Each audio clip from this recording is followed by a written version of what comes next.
Bienvenidos a la brecha de la incredulidad. Esta es la lección número 3 de la escuela online de oración. En este estudio vamos a descubrir sobre el espíritu de incredulidad y todo el estrago que ha causado y el daño que ha causado en el cuerpo de Cristo. Vamos a ver cómo el espíritu de incredulidad se ha infiltrado en la iglesia como una raíz dañina y perversa, contaminando la fe de muchos cristianos. Sin querer, se ha cumplido la profecía de la apostasía que vendría en los últimos tiempos, donde muchos abandonarían y renunciarían a su fe. La Biblia dice que Jesús no pudo hacer milagros en ciertos lugares por causa de la incredulidad de la gente, por causa de la falta de fe. Es difícil que Dios pueda obrar en un corazón incrédulo, en un corazón y en una mente incrédula. Cuando una persona se torna incrédula, dice que Dios se desagrada, porque sin fe es imposible agradar a Dios. No podemos agradar a Dios cuando a nosotros nos falta la fe. Vamos a ver eso como Dios para el Señor es muy importante, como nuestro Padre Celestial, que le creamos. Así como un niño tiene que creer la palabra de su Padre, nuestro Padre Celestial, para Él es muy importante que nosotros creamos a su palabra. Amén. Vamos a ver en este estudio cómo librarnos del espíritu de la incredulidad.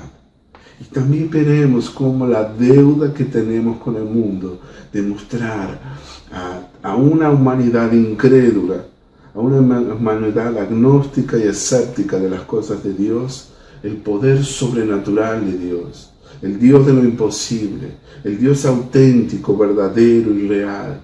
El mismo Dios de los Hechos de los Apóstoles, el mismo Dios que hizo milagros en el Antiguo Testamento y el Dios del Nuevo Testamento. Ese es nuestro compromiso y nuestra deuda que tenemos con la humanidad. Mostrar el Dios verdadero, el Dios capaz de hacer grandes cosas por sus hijos. Oremos para que Dios abra nuestro entendimiento, para que nosotros podamos entender, abrir nuestros ojos espirituales a la dimensión sobrenatural.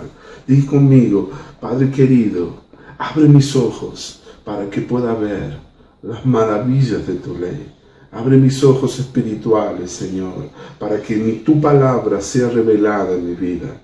Abre mis ojos, Señor, y renuévame y transforma, Señor, mi entendimiento. No quiero conformarme a este siglo, a este mundo, sino, dice, como dice tu palabra, renovaos por medio de la transformación de vuestro entendimiento, para que podamos comprobar cuál sea la buena voluntad de Dios, agradable y perfecta. Amén. Yo te recomiendo que lo veas con calma. Hay un PDF con todo el material escrito también que te puede ayudar para acompañarte en el estudio de los textos bíblicos que vamos a ver. Yo te voy a dejar el texto, te voy a compartir también la lección en PDF. Amén, querido. Vamos a desarrollar la brecha de la incredulidad. Quiero comenzar esta lección contándote la siguiente anécdota que escuché una vez, un testimonio dramático, que quiero compartírtelo para poder ilustrar la realidad de lo que vive la iglesia, el cuerpo de Cristo en los tiempos actuales. Una predicadora muy conocida, una evangelista itinerante, estuvo en Big Kevin, Oklahoma, en los Estados Unidos, y cuenta que un tiempo atrás se le había acercado un señor, quien le había pedido oración por su hijo, que era bastante insolente, desobediente, irrespetuoso con sus padres. Todas las veces que se hacían los pedidos de oración, se oraba mucho por él. Cada vez que se recogían los pedidos de oración, él volvía a pedir por la salvación del muchacho, que este joven se convirtiera, que pudiera encontrarse con Jesús. Luego de un buen tiempo, este joven finalmente, una noche se entregó al Señor, se acercó al altar y respondió a la invitación del predicador para que pudiera recibir a Jesús. Aquella noche, él se rindió a los pies de Cristo y entregó su corazón aceptando a Jesús como su Señor y Salvador. La predicadora cuenta que el local esa noche estaba lleno, por eso le había sido muy difícil llegar a la parte posterior del edificio, desde donde algunos voluntarios cristianos le habían llamado para que orase por alguien. Después de hacer la oración, vio a aquel papá por lo cual había orado tanto tiempo por su hijo, lo encontró y le dijo: hermano, ¿saben quién aceptó a Jesús esta noche? Su hijo. Fue su hijo que se acercó al altar. Tú no vas a creer lo que dijo el padre. ¿Sabes lo que dijo el papá? No puede ser. Usted se habrá equivocado, pastora. Puede ser mi hijo. Tal vez es otro chico que responde al mismo nombre. Por coincidencia en esta comunidad hay otro muchacho que se llama igual. Hermanos, yo tardé más de 5 minutos en convencer a aquel hombre de que quien se había salvado, quien había recibido a Jesús, era efectivamente su hijo. Fue tan difícil hacerle entender a ese hombre de que era su hijo quien había aceptado a Jesús. Después de todo ese tiempo perdido, el papá se acercó al altar esa noche y dio el siguiente testimonio. Amados, llevo 20 años orando por mi hijo y jamás en la vida me había llevado mayor sorpresa que esta noche, cuando me enteré de que él se había salvado. El testimonio que había dado el papá aquella noche, ¿no? ¿Tú te puedes imaginar lo que es pasar 20 años orando sin esperar que Dios hiciera nada? Miren, no faltaba en aquel hombre amor a Dios, una profunda confianza en que la Biblia era verdaderamente la palabra de Dios. Sin embargo, en cuanto a obtener una respuesta a las oraciones, este señor no tenía ni la menor expectativa, no tenía la fe, era incrédulo. Y esa es una gran tragedia. ¿Qué tragedia, amados? ¿Cómo le debe de doler al Todopoderoso Dios, nuestro Padre Celestial, ver a tantos hijos de Dios orar incesantemente, pero sin la menor expectativa de una respuesta? Esa es la realidad que vive la iglesia del Señor en los tiempos actuales. En esta lección voy a compartirte algunos principios y conceptos. ¿Cómo es que el virus de la incredulidad, cómo es que el espíritu de incredulidad se ha introducido en la iglesia, en el Señor, en el cuerpo de Cristo, y está haciendo tantos estragos? Miren, somos un movimiento constituido por individuos que supuestamente tienen fe en un Dios todopoderoso, en un Dios omnipotente. Nos llaman de creyentes en muchas culturas, pero irónicamente nos caracterizamos por ser incrédulos y por ser débiles en la fe. ¿Te puedes imaginar? Eso es algo irónico. En vez de ser personas caracterizadas por la fe, ser verdaderos creyentes, somos las personas más incrédulas que existen. Vamos a definir el espíritu de incredulidad. El espíritu de incredulidad es un espíritu malo. Es un espíritu demoníaco que utiliza la razón, la lógica, los argumentos para llevarnos a rechazar o oponernos a Dios. Un espíritu que fue asignado para impedir los milagros y el mover sobrenatural de Dios, para sustituir el poder sobrenatural de Dios por el humanismo. Más o menos eso. Hoy en día vemos cómo abunda la incredulidad. Desde los púlpitos se oyen prédicas, mensajes que fortalecen la incredulidad, el conformismo, la religiosidad. Vivimos en un mundo muy hostil hacia Dios. Y el objetivo es desarrollar la incredulidad, fortalecerla. Es más, hoy en día lidiamos con una incredulidad educada, dicen algunos pastores por allí. O sea, una incredulidad que es la habilidad de razonar que intenta suplantar la fe en Dios. Para esto desarrolla argumentos científicos, filosóficos, psicológicos, con el fin de eliminar la fe. La incredulidad, amados, se ha convertido en el medio por el cual medimos nuestra realidad, lo que es posible y lo que nos parece imposible. Por eso, hermanos, tenemos que evitar ese demonio de incredulidad, así como lo evitaríamos las cobras, las víboras venenosas, los escorpiones, los alacranes, las arañas. Es algo malo que está afectando, que ha hecho mucho daño a la iglesia a lo largo de las generaciones. La incredulidad, el espíritu de incredulidad. Veamos algunos sinónimos de la incredulidad: falta de fe, dudar, escepticismo, abandonar la fe. La mente natural es la mente carnal apoyada por la razón, desconfianza, sospechar, suspicacia. El ateísmo es un sinónimo de incredulidad. La apostasía que fue profetizada para el final de los tiempos, es el abandono, la renuncia de la fe. Todos esos son sinónimos de incredulidad. Por eso me gustaría hacerte una pregunta a ti. ¿Qué es para ti ser creyente? ¿Qué significa ser un creyente? ¿El ser creyente es sinónimo de ser cristiano? Porque en muchos lugares nos llaman, ahí están los creyentes, ahí vienen los creyentes. Nos llaman de creyentes, de evangélicos. Palabras, sinónimos, adjetivos que ni siquiera están en la Biblia. Y bueno, Dios no nos llamó de esa forma. Ni siquiera la palabra evangélico, evangelista, no son nuestros nombres, en verdad. Pero yo te hago esa pregunta, para ti, ¿qué es ser creyente? Sería interesante definir eso, porque ser creyente no significa creer teóricamente lo que dice la Biblia, tratar de vivir lo mejor posible. Ser cristiano significa más que seguir una doctrina religiosa, es tener valores, es defender los principios cristianos, es comunicarlos, saber practicarlos. Ser cristiano y creyente no es la misma cosa.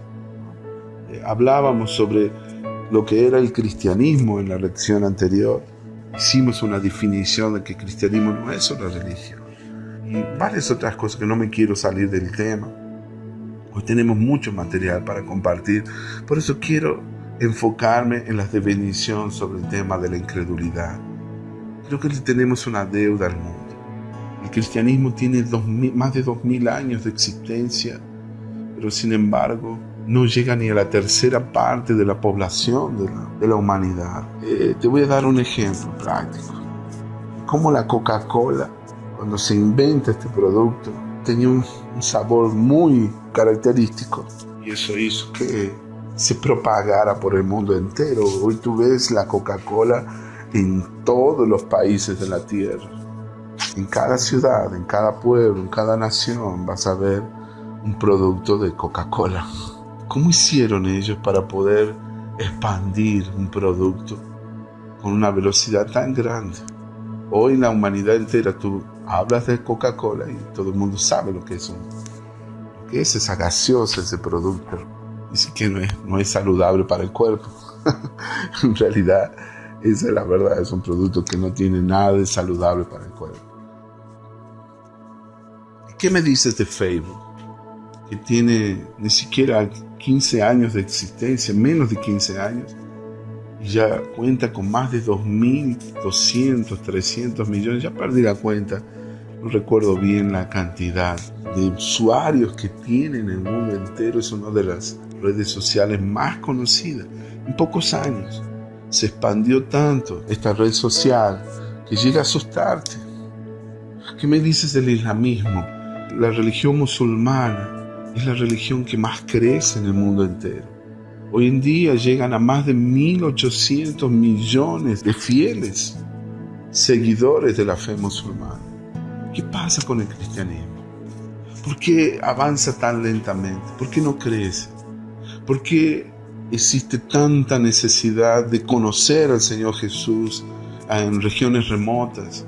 ¿Qué pasó con la fe cristiana? En el libro de los Hechos, eran llamados de trastornadores del mundo. Los apóstoles llegaron a evangelizar toda la región conocida de aquella época a un ritmo y a una velocidad, pero espectacular, extraordinaria. Algo que lo hicieron porque ellos contaban y creían en el poder sobrenatural de Dios, y fluían en milagros, fluían en señales y prodigios, y ellos creían en ese Dios todopoderoso, omnipotente. Hoy en día vemos mucho conformismo, vimos mucha tibieza, en los días actuales, y esto es algo que nos frena, hermanos. Somos una religión caracterizada por personas incrédulas. No le creemos a Dios. Hemos humanizado a Dios, hemos puesto a Jesús como un Jesús histórico. El Jesús de los milagros ya no existe más. Todo lo hablamos como si fuese en sentido figurado. Y de eso te quiero hablar, porque si tú vas a entrar al ministerio de la intercesión, si tú tienes un llamado al ministerio de la oración e intercesión, necesitas tener muy en claro este concepto, que vas a tener que tener fe para creer que Dios es capaz de hacer mucho más abundantemente de aquello que pedimos o entendemos. Que nuestro Dios es un Dios omnipotente, todopoderoso, el Dios de lo imposible, capaz de hacer grandes cosas para sus hijos. Por eso, mi amado, hoy vengo a hablarte de la incredulidad. Tenemos que deshacernos de la incredulidad como si fuera un demonio ponzoñoso, ¿no? Yo sinceramente me pregunto, ¿cómo es que el nombre de Jesús, que ya cuenta con más de 2000 años para proclamarse, no ha alcanzado todavía el mundo entero? Vuelvo nuevamente a dar el ejemplo de Coca-Cola. Mientras tanto, una bebida puede alcanzar el mundo entero a solo 100 años. Qué tremendo, ¿verdad? La gran comisión que nos asignó el Señor Jesús todavía no se ha cumplido. ¿Por qué pasa eso? ¿Cuál es la razón? ¿A qué se debe que avanzamos tan lentamente? ¿Será que la respuesta es que nuestra fe, el mensaje que tenemos, está impactando al mundo? ¿Será que somos incrédulos? ¿Será que ese pueblo al que le llaman de creyentes no es otra cosa que un pueblo incrédulo, lleno de miedo, de temores, y estancados en la religiosidad y en el conformismo? Claro, es un producto que no tiene buen sabor. La Coca-Cola tiene buen sabor, por eso impactó al mundo entero. Pero el mensaje que comunica la iglesia en los tiempos actuales probablemente no tiene buen sabor. Por eso, lógicamente, no hemos llegado al mundo entero. Tenemos un problema, tenemos un desafío, tenemos un gran desafío por delante, y esa es la deuda que tenemos con el mundo. La deuda que tenemos es mostrar el Dios verdadero, el Dios de lo imposible, el Dios del Antiguo Testamento y del Nuevo Testamento, el Dios de los hechos de los apóstoles, un Dios todopoderoso, capaz de hacer grandes proezas por sus hijos. Hay una profecía que me entusiasma, que dice que en los últimos días, en el tiempo del fin, el pueblo que conoce a su Dios hará proezas. Y gracias a Dios por los siervos de Dios que están restaurando esta revelación para el cuerpo de Cristo. Yo doy gracias a Dios que hoy en día hay una generación que se está despertando de la tibieza, se está despertando de su sueño y está derrotando ese gigante que ha tenido dominada, ese hombre fuerte y armado que ha tenido oprimida a la iglesia durante milenios, durante tantos siglos, generaciones que han pasado, que han sido oprimidas y aplastadas por ese demonio opresor. Es el espíritu de la incredulidad. Amados, no me gusta a mí exhortar a nadie, no me gusta ser un comunicador de malas nuevas. Al contrario, quiero caracterizarme por poder comunicar buenas nuevas. Solo que hoy voy a comunicar una triste realidad, una realidad que es vergonzosa para nosotros. Y yo estaría pidiéndole a Dios: Señor, ayúdame, porque yo no quiero ser ese hombre.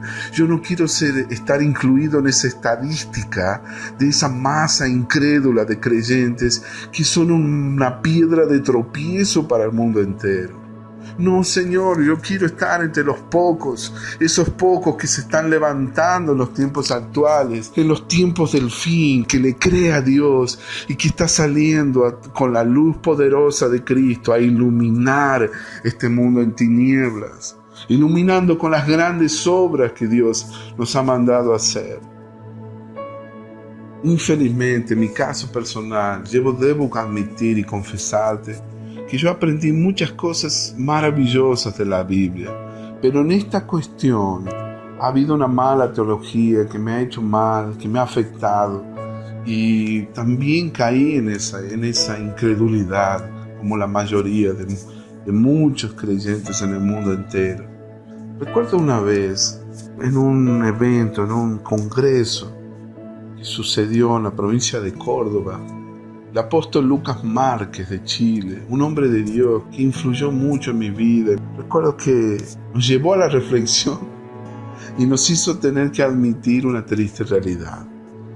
Y él comenzó a predicar y enseñar, y una de las cosas que decía: a ver, ¿cuántos de nosotros creemos en el poder de Dios? Todo el mundo levantaba la mano. Amén, amén. ¿Cuántos creen? Después preguntó de nuevo: ¿cuántos creen que Dios es todopoderoso y mucho más poderoso que el diablo, que Satanás? Amén, dijo la multitud. Todo el mundo levantando la mano, yo incluí. A ver, ¿cuántos creen que los cristianos tienen más poder que la fuerza de las tinieblas? Amén, decían todo el mundo. Ahora les hago una pregunta crucial: ¿quién tiene más poder, los brujos o los cristianos? Ahí había como un silencio total, todo el mundo se quedó quietito, callado, ¿no? Demoró en responder, ¿no? Es como que la gente comenzaba a vacilar. ¿Quién ejercita más los músculos de su fe y el poder sobrenatural? ¿Los cristianos o los brujos, los curanderos, los hechiceros? Es una importante reflexión, es un interrogante importante que deberíamos hacer. Y no ser tan hipócritas. Y reconocer que hay una falla en nuestra fe. Que si vamos a creer en Dios, tenemos que creer en todo lo que dice la Biblia, no en apenas una parte de lo que dice la Biblia. Es ahí que nosotros nos equivocamos. Es ahí que nosotros fallamos. Cuando nosotros elegimos una cierta parte de la Biblia y lo demás intentamos buscarle un sustituto, un argumento para justificar nuestra falta de fe. La Iglesia del Señor Jesucristo no tiene excusa para carecer de poder sobrenatural de Dios. Voy a citarte las palabras textuales de Bill Johnson, hombre de Dios. No tiene excusa, mis amados. Por eso vamos a ver lo que decía la Biblia. Voy a llevarte ahora en un paseo de la Biblia y te voy a leer rápidamente algunos versículos que quiero que tú anotes para que veas que no podemos movernos en la incredulidad. La falta de fe es uno de los desafíos más grandes que tiene la Biblia. No sabemos vivir por fe, no sabemos andar en el poder de Dios, no creemos en las promesas de Dios, nos cuesta andar en el poder y bajo la unción del Espíritu Santo. Estamos un poquito atrasados con eso. Quiero llevarte a la reflexión y llevarte a que tú medites en estas cosas, para que no nos pase, mi hermano. Yo aquí quiero detenerte. No vale la pena que avances en este curso si tú no tomas una decisión crucial en este tiempo y te deshaces de este demonio llamado incredulidad. La Biblia dice, Mateo 13, versículo 58, que Jesús no hizo allí muchos milagros debido a la incredulidad de ellos. Marcos 6, versículo 6, y él, Jesús, estaba asombrado de la incredulidad de ellos. La misión de los 12 discípulos, y él recorría las aldeas de alrededor enseñando. Marcos 9, 24, este episodio es dramático. Dice que inmediatamente el padre del muchacho clamó y dijo: creo, Señor, ayuda a mi incredulidad. Solo podríamos hablar de este pasaje bíblico y aprenderíamos mucho. Esa historia bíblica está llena de revelación, de lecciones y principios. Solo hablar de ese texto bíblico nos podría llevar toda la lección entera.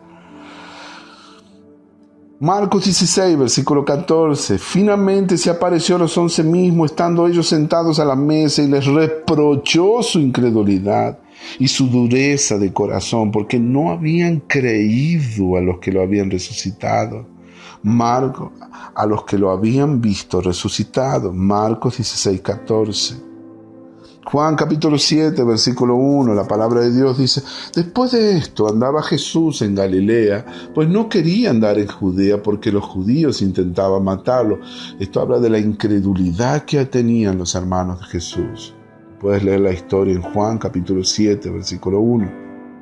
En Juan 20, versículo 27, volvemos otra vez al texto clave de esta lección. Luego le dijo a Tomás: pon aquí tu dedo y mira mis manos. Acerca tu mano y métela a mi costado y no seas incrédulo, sino creyente. Romanos 3, versículo 3. Pues que si algunos de ellos han sido incrédulos, su incredulidad ¿habrá hecho nula la fidelidad de Dios? Romanos 3, versículo 3. Romanos 4, versículo 20. Tampoco dudó por incredulidad de la promesa de Dios, sino que se fortaleció por la fe dando gloria a Dios. Aquí está hablando de Abraham, quien creyó en la promesa de Dios y el Señor lo convirtió en el padre de muchas naciones. O Romanos 11, versículo 20. Bien por su incredulidad fueron desgajadas, pero tú por la fe estás en pie, así que no te jactes, sino teme. Romanos 11, 23. Y aún ellos, si no permanecen en incredulidad, serán injertados, pues poderoso es Dios para volverlos a injertar. 1 Timoteo 1, versículo 13. Yo, habiendo sido antes blasfemo, perseguidor e injuriador, pero fui recibido a misericordia, porque lo hice en ignorancia, lo hice en incredulidad. Qué tremendo. El apóstol Pablo dando su testimonio personal. Hebreos capítulo 3, versículo 19, y vemos que no pudieron entrar a causa de su incredulidad. No pudieron entrar en reposo en la tierra prometida a causa de su incredulidad. Amén, amados, hay tantos versículos que hablan sobre la falta de fe, sobre la supremacía de la fe en vez de la razón. Necesitamos familiarizarnos en estos versículos, pero aquí el que más me impacta es cuando dice que Jesús no pudo hacer milagros en algunos lugares, en algunas aldeas, debido a la incredulidad de ellos, debido a la incredulidad. Amados, no hay cosa más desagradable para Dios que ver a un hijo incrédulo. Sin fe es imposible agradar a Dios, dice la palabra, dice su palabra. Porque es necesario que el que se acerca crea que le hay, que Él es galardonador de los que le buscan. Sin fe es imposible agradar a Dios. Escucha bien lo que te digo. Si hay algo que me gustaría comunicarte, que tú quieres acercarte a Dios y vienes con un corazón incrédulo, con una actitud de incredulidad. Tú crees que Dios es un Dios que responde la oración, pero a ti no se te aplica. ¿Cómo es que Dios te va a aprobar? ¿Cómo es que Dios se va a agradar de ti? Cuando tú piensas que algún día el Señor te va a responder, así como Marta, cuando le respondió: yo sé, Señor, que algún día, ya en la resurrección, en el día del juicio final, tú me darás la victoria, tú harás que mi hermano resucite. Y Jesús le dijo: Marta, tú no te he dicho que si crees verás la gloria de Dios. Yo soy la resurrección y la vida. ¿No te he dicho que si crees verás la gloria de Dios? Y Jesús le habló así. Somos incrédulos por naturaleza. Nos cuesta creer. Amados, yo admito que he caído en esa trampa miles de veces, pero hoy estoy determinado a creerle a Dios, a moverme en esa unción, a moverme en esa fe. Le he pedido a Dios que aumente mi fe, que aumente, que me ayude a librarme de la incredulidad. Yo creo de todo mi corazón que ese Dios que está en la Biblia, ese es Dios verdadero y auténtico, y no acepto otro sustituto. No acepto otro evangelio que no tenga todo el consejo de Dios. Si hay algo que te recomiendo, mi hermano, si en tu iglesia no fluyen en esos milagros, si no se fluye en el poder sobrenatural de Dios, deberías cuestionarte si hay algo que le está faltando. Entiende lo que te digo, porque este es un tiempo de que nosotros debemos ver la gloria de Dios sucediendo en nuestro medio, sucediendo en cada uno de nuestros ministerios. El espíritu de incredulidad ha inspirado a la iglesia a crear sustitutos para suplantar el poder de Dios. Es increíble, muy parecido a la historia de los Gálatas, ¿verdad? Aquellos Gálatas que habían comenzado en el Espíritu, siendo salvos, habiéndose llenado del Espíritu Santo. Gálatas que habían visto milagros, señales, maravillas, prodigios. Pero un día vino el espíritu de incredulidad, el espíritu de brujería se metió en los Gálatas, que los llevó a seguir leyes no bíblicas, normas, carnalidad, por lo que un día perdieron de vista el poder de Dios. La iglesia de hoy está en una situación muy similar a la de los Gálatas. Todos los movimientos cristianos, sin importar su denominación, comenzaron con una visitación sobrenatural de Dios. Pero yo te pregunto, ¿cuántos de esos ministerios hoy caminan en el poder sobrenatural con que comenzaron? Es muy importante reflexionar en eso. Hoy vemos sustitutos del poder de Dios en todas partes. Por donde nos movemos, nos damos cuenta de que ¿por qué no hay poder de Dios en la iglesia? Voy a compartirte aquí algunos ejemplos de un estudio de un libro que leí otra vez que nos hizo reflexionar, y yo personalmente me he determinado que no quiero eso para mi ministerio. Por ejemplo, ¿qué tipo de sustitutos? A ver, ¿de qué estás hablando? ¿Qué significa eso de sustitutos del poder de Dios? Escucha bien lo que te voy a compartir de un estudio bíblico que encontré en un cierto libro, pero muy edificante, que me ayudó a entender este tema. Por ejemplo, el sustituto de la teología sin la inspiración del Espíritu Santo es lo que tomó el lugar de la revelación. La teología es el hombre estudiando a Dios, pero con su mente carnal, con su razonamiento. Es bueno estudiar. Mire, te voy a sorprender si te digo que yo nunca estudié teología. Bueno, también porque me enseñaron que la teología podría perjudicar mi fe en el Señor. Hoy estoy estudiando teología, pero hoy es una decisión personal, ¿no? Pero para que el estudio de la teología sea efectiva, necesita la revelación del Espíritu Santo, ¿entiendes? Si no vas a estar perdiendo tiempo, mi hermano, estudiando leyes, historia, cosas pasadas, pero que no tienen ninguna revelación ni ninguna aplicación para tu vida personal. Y es que el Espíritu es el que da vida, pero la carne mata. La letra sin el Espíritu está muerta. ¿Entiendes lo que quiero decirte, mi hermano? Ahora, la combinación entre el Espíritu Santo y la palabra de Dios, eso es lo que transforma nuestra vida. Por eso es muy importante balancear el conocimiento que deriva del estudio de la palabra de Dios y el conocimiento que proviene del Espíritu Santo. Alabo a Dios por esta revelación. Por ejemplo, otro sustituto del poder de Dios, la educación intelectual, que reemplazó el carácter. Vemos mucha gente talentosa, profesional, muy inteligente, pero sin carácter. No tiene ni un fruto del Espíritu en su vida. Son personas irrespetuosas, mal educadas, ni siquiera saben decir buen día a las personas más sencillas, más simples que trabajan para ellos, como sus empleados. ¿De qué sirve para ti ser un ingeniero, pero no sabes decir buen día al portero del edificio de tu casa? A las personas que trabajan para servirte a ti como un agente de seguridad. Es increíble lo desconectado que somos de la realidad. No nos sirve de nada toda la educación intelectual si nosotros no fluimos en los frutos del Espíritu Santo. ¿Qué más? Sustitutos del poder de Dios, la psicología, la psiquiatría, sustituyeron el discernimiento espiritual. Mire, Yo tengo amigos psicólogos muy queridos, personas que son colaboradores de nuestro ministerio, tengo un profundo respeto, un cariño, pero ellos son personas que aman a Dios.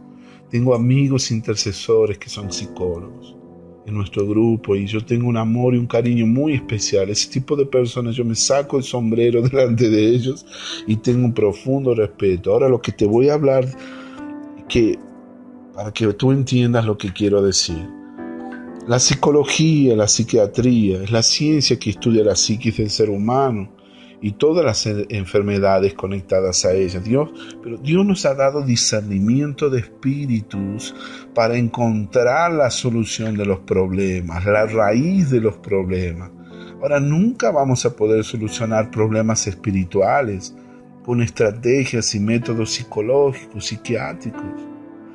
Quienes aplican este tipo de disciplina tienen muy buenas intenciones de ayudar a la gente, pero ellos no podrán lidiar con las raíces. Esas raíces son espirituales. La gente necesita de sanidad interior, de curación interior. Necesita cerrar las puertas, las brechas que le dieron al enemigo durante toda su vida. Entiendan lo que quiero decirte. Por eso necesitamos del Espíritu Santo, necesitamos de los dones del Espíritu Santo que nos guíe, que nos revele cuáles son las raíces de los problemas de tantas personas, problemas que se repiten a lo largo de toda su vida. Son varios aquí sustitutos, no te voy a mencionar todos ellos. Te recomiendo que leas el estudio en PDF que voy a compartir principalmente para los alumnos que estudian estas lecciones. Por ejemplo, la razón, la lógica, la mente carnal sustituyeron el vivir por la fe. Amados, no podemos tratar los asuntos de Dios con una mente natural, con una mente carnal, porque eso nos lleva a limitar a Dios y a perder lo sobrenatural. Dicen que la fe es la habilidad para creer por encima de cualquier razón humana porque supera todo razonamiento. El mismo Dios que prohíbe ciertas cosas, hace cosas diametralmente opuestas a la razón, al entendimiento, a la lógica. Por eso debemos ser guiados por el Espíritu. No podemos encajar a Dios en un molde. Nunca podemos encajar a Dios en un molde. Por eso yo te animo a conocer todo el consejo de Dios, no ser guiado por ciertos pasajes de la Escritura y luego te pierdes cosas importantes de la palabra de Dios. Cuidado con ello, mi amado. Mucho cuidado, porque es ahí donde a veces cometemos los más grandes errores. Es cuando nos falta sabiduría para tomar decisiones en nuestra vida. Sustitutos del poder de Dios. Yo puedo darte varios ejemplos, amado, de vivir por fe. Casi toda mi vida viví por fe. Administré una guardería infantil y una escuelita para niños viviendo por fe, siguiendo el modelo de George Mueller, el misionero que tenía orfanatos en Gran Bretaña en el siglo XIX y donde Dios hizo tantos milagros por él. Yo puedo darte testimonio que la fe funciona. Vivir por fe es posible. Vivir por fe, mi hermanos, es algo que agrada a Dios. Por fe andamos y no por vista. No nos apoyamos en los hechos, en las evidencias. Es bueno que hagamos números. Es bueno tener un plan. Pero por nosotros, como hijos de Dios, si somos guiados por el Espíritu, no te sorprendas que a veces Dios tenga otro plan diferente a ti. ¿Entiendes lo que te quiero decir? Otra cosa, el entretenimiento tomó el lugar del poder de Dios. Es otro sustituto. Uno de los sustitutos más peligrosos que existen en los días de hoy. Muchos cristianos que van a la iglesia van en busca de entretenimiento. No quieren saber nada de lo profético, de la palabra. Y muchos líderes usan esta estrategia para mantener la membresía. Pero lo que realmente no los están cimentando en el poder de Dios. Por eso es que el pueblo de Dios no alcanza a ver una diferencia real en su existencia. Amén. Otro sustituto, las tradiciones que sustituyeron la palabra. Es común ver en ciertos círculos cristianos que la prédica gira en torno a tradiciones que fueron transmitidas por los antepasados. La Biblia dice que invalidaron la palabra de Dios con vuestra tradición que habéis transmitido, Marcos 7, versículo 13. Cuando vemos los sustitutos del poder de Dios, nos damos cuenta de por qué no hay poder en la iglesia. Por qué muy rara vez ocurren milagros, sanidades, conversiones, transformación de vida. Pidámosle a Dios que nos ayude a fluir en el sobrenatural de Dios. Pidámosle a Dios que nos dé fe para creer. Pidámosle al Señor que nos libre de la incredulidad, mis amados. Si hemos estado operando en estos sustitutos, hoy es tiempo de arrepentirnos. Vamos a pedirle perdón a Dios, amados. Vamos a volvernos a Dios para manifestar el poder sobrenatural en esta generación. Señor, ayúdame. En el nombre de Jesús yo me arrepiento, Padre querido, por la mente carnal que he tenido, Señor. Di conmigo, yo no acepto sustitutos humanos. Perdóname por haber cambiado tu poder. Te pido que me llenes de la plenitud de tu Espíritu Santo, que pueda andar en la promesa de Joel 2, de Hechos 2, recibiréis poder cuando haya venido sobre vosotros el Espíritu Santo y me seréis testigos. Así, Señor, podré cumplir tu llamado, tu propósito aquí en la tierra y podré cumplir la gran comisión que me has asignado. En el nombre de Jesús, hazlo ahora, Señor, ahora mismo, en el nombre de Jesús.